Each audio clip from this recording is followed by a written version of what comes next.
الحمد لله كفى وسلام على عباده الذين اصطفى أما بعد فأعوذ بالله من الشيطان الرجيم بسم الله الرحمن الرحيم ما كان محمد أبا أحد من رجالكم ولكن رسول الله وخاتم النبيين صدق الله العظيم. ہوں لاکھوں سلام اس آقا پر، ہوں لاکھوں سلام اس آقا پر، دل لاکھوں جس نے جوڑ دیے، دنیا کو دیا پیغام سکون، انسانوں کا رخ موڑ دیے. حضرات گرامی، اسٹیج پہ بیٹھے ہوئے علماء کرام، خاص طور سے ہم سب کے مخدوم، ہم سب کے مقصود استاد محترم حضرت مولانا محمد عرفان صاحب قاسمی بہرائچی مبلغ دارالعلوم دیوبند، حضرت مولانا مفتی محمد آزاد صاحب، مولانا محمد اشفاق صاحب، مفتی شاہی صاحب، مولانا ابرار صاحب، اور اسٹیج پہ بیٹھے ہوئے جمعیت کے ذمہ دار حضرات اور سبھی حضرات. میرے دوستو، یہ پروگرام صرف پونا کے اندر منعقد نہیں ہو رہا اس عنوان پر، بلکہ پورے ملک کے اندر، پورے صوبے کے اندر اصلاح معاشرہ سیرت النبی صلی اللہ علیہ وسلم کے عنوان پر منعقد ہو رہا ہے. اصل بیان تو حضرت مولانا محمد عرفان صاحب قاسمی دامت برکاتہم کا ہوگا.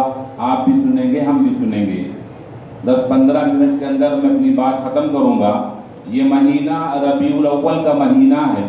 اس مہینے کے اندر ہم سب کے لاڈلے پیغمبر جناب محمد رسول اللہ صلی اللہ علیہ وسلم کی ولادت کا تذکرہ کیا جاتا ہے، آپ کی پیدائش کا تذکرہ کیا جاتا ہے، آپ کے اخلاق کو بیان کیا جاتا ہے، آپ کے اوصاف کو بیان کیا جاتا ہے.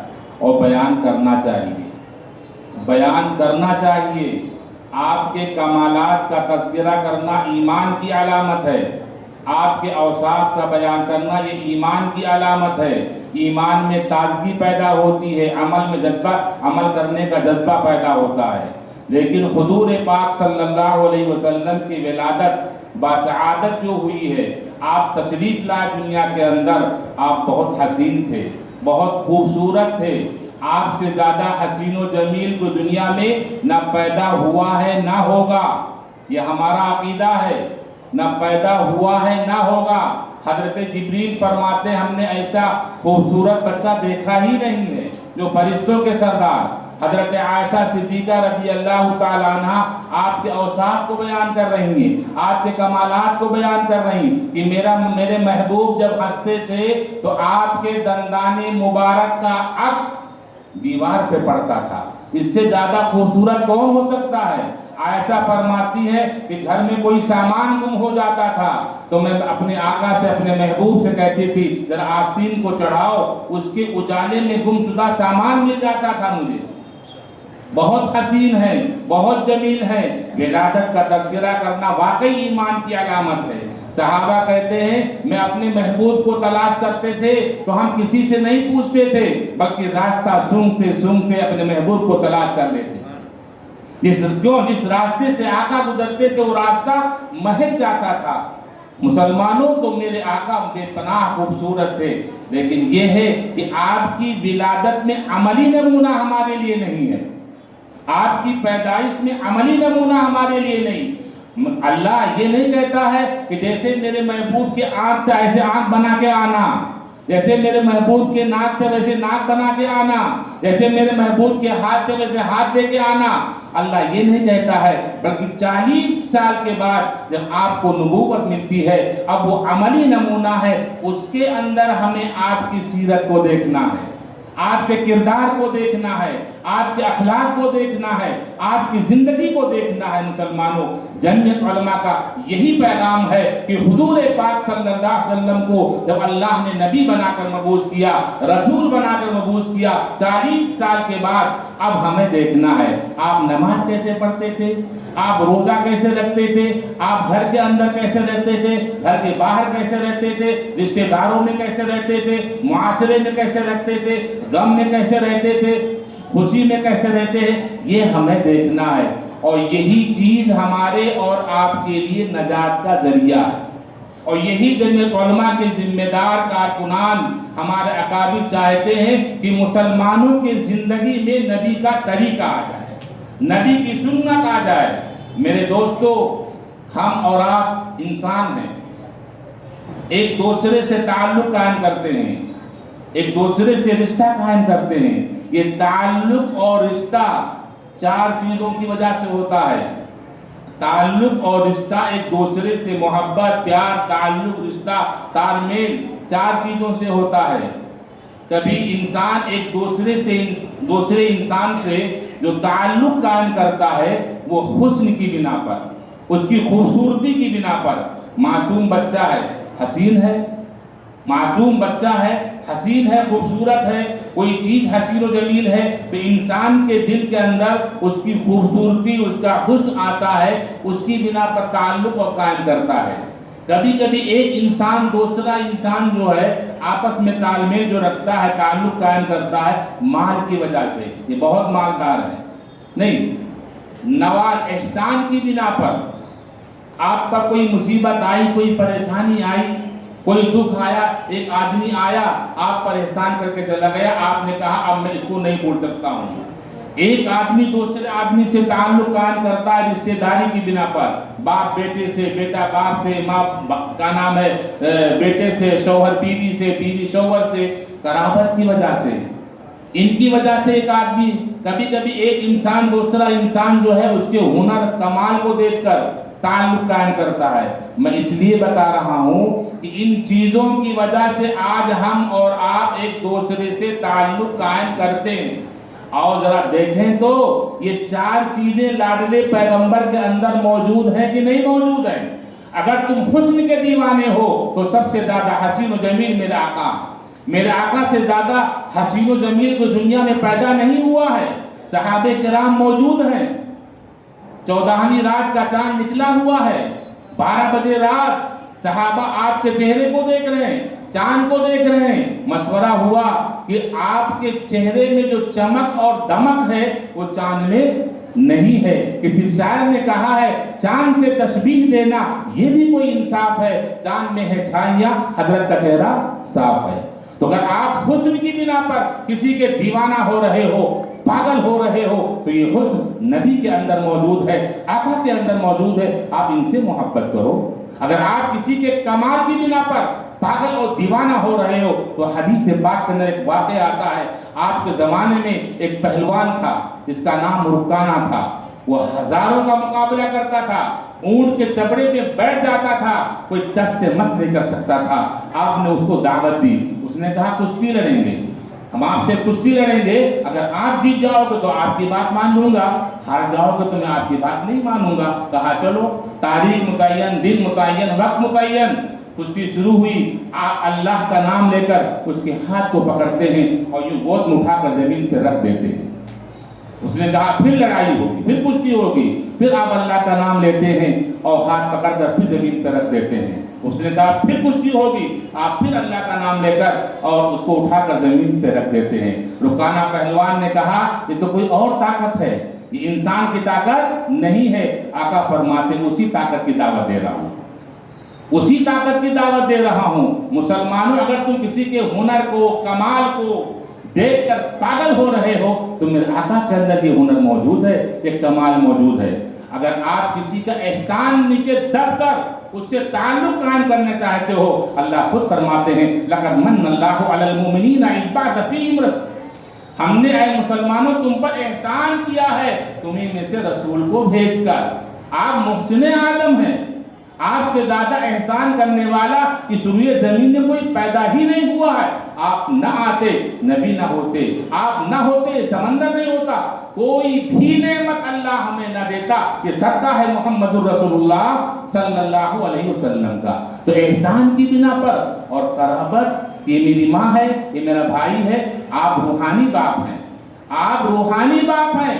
ازواج مطہرات سے نکاح کرنا کسی بھی مسلمان کے لیے جائز نہیں ہے کیونکہ میری ماں ہے۔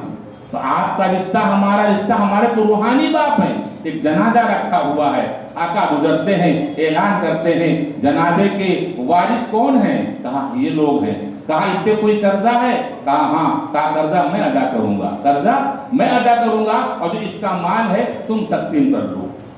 آقا مال کے اعتبار سے، احسان کے اعتبار سے، رشتہ داری کے اعتبار سے مسلمانوں ان چیزوں کی بنا پر اگر ہم ایک دوسرے سے تعلق قائم کرتے ہیں تو یہ ساری خوبیاں موجود ہیں جناب محمد رسول اللہ صلی اللہ علیہ وسلم کے اندر۔ لہذا ہمیں حضور سے محبت کرنی چاہیے، آپ کی سیرت کو اپنانی چاہیے، آپ کے اخلاق کو اپنانا چاہیے، آپ کے کردار کو اپنانا چاہیے۔ مجھے ایک واقعہ یاد آیا، اسی ہندوستان کے اندر بہت بڑے بزرگ گزرے ہیں، بہت بڑے بزرگ، روزانہ 1,00,000 درود پڑھتے تھے، وہ 1,00,000 درود پڑھتے تھے روزانہ۔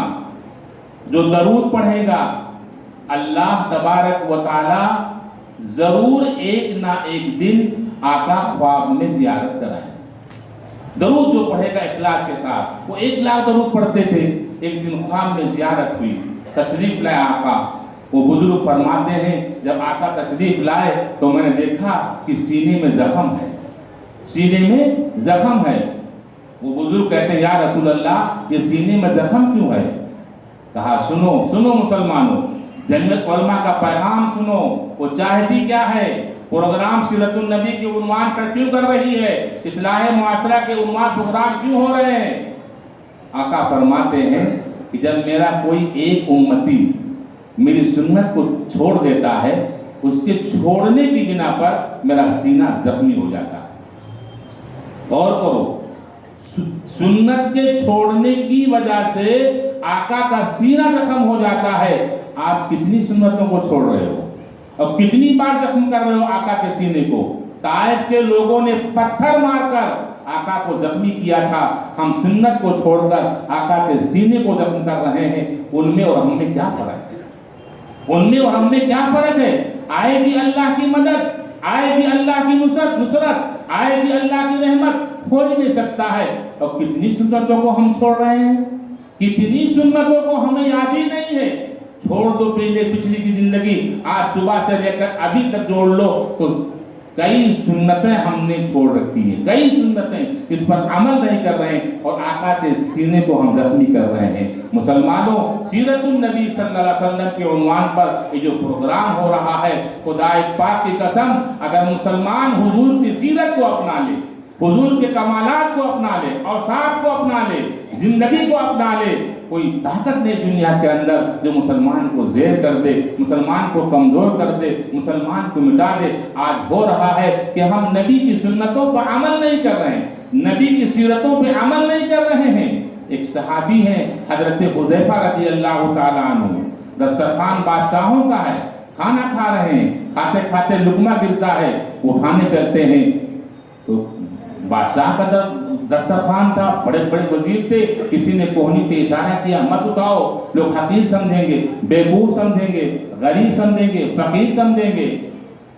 حضرت حذیفہ فرماتے ہیں ان بیوقوفوں کی وجہ سے، ان احمقوں کی وجہ سے میں پیارے نبی کی پیاری سنت کو چھوڑ دوں، یہ ہو ہی نہیں سکتا ہے۔ آپ لقمہ اٹھاتے اور کھا لیتے ہیں۔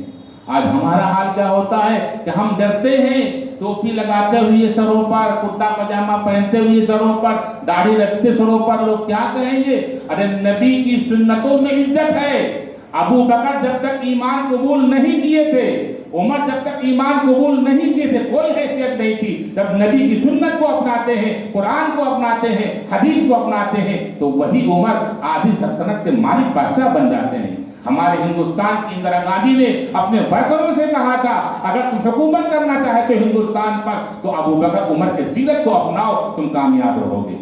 غیر ہو کر غیر مسلمہ عورت کہتی ہے کہ ابو بکر و فاروق کے طریقے کو اپناؤ۔ آج مسلمان ابو بکر کے سیرت کو نہیں اپنا رہا ہے، عمر کے سیرت کو نہیں اپنا رہا ہے۔ سر پہ بال کیسا، پیجامہ کیسا، کرتا کیسا، پینٹ کیسا، رہن سہن کیسا، آپ خود فیصلہ کر لیں۔ میں مبارکباد پیش کروں گا جمعیت علماء پونے کے ذمہ دار حضرات کو کہ اسی طرح پروگرام بار بار کریں اور ہم سب اس پروگرام میں شامل ہوں اور جو بات کہی جائے، جو پیغام جمعیت کی طرف سے دیا جائے اس پر عمل کرنے کی کوشش کی جائے۔ میں ایک بات کہتے ہوئے بات مکمل کرتا ہوں۔ جیسے ناظم صاحب نے کہا کہ 100 مکاتب کے بچے شامل ہوئے، الحمدللہ دینی مکاتب اور مدارس میں دین کی تعلیم دی جاتی ہے، اسلامیت کی تعلیم دی جاتی ہے۔ میں گزارش کروں گا ان کے ساتھ اسکول میں جو بچے پڑھتے ہیں مسلمانوں کے، ان میں مقابلہ کراؤ، کیونکہ وہاں دینیات کا شعبہ نہیں ہوتا ہے۔ ان کی میں تو دینیات کا شعبہ ہوتا ہے، کچھ نہ کچھ تو معلوم ہوتا ہے۔ جو اسکول کے بچے ہیں BMC کے ہوں یا پرائیویٹ بچے ہوں، ان میں مقابلہ کراؤ تو اور زیادہ فائدہ ہوگا۔ اللہ تعالی ہم سب کو کہنے سننے زیادہ عمل کی توفیق نصیب فرمائے۔ وآخر دعوانا الحمدللہ۔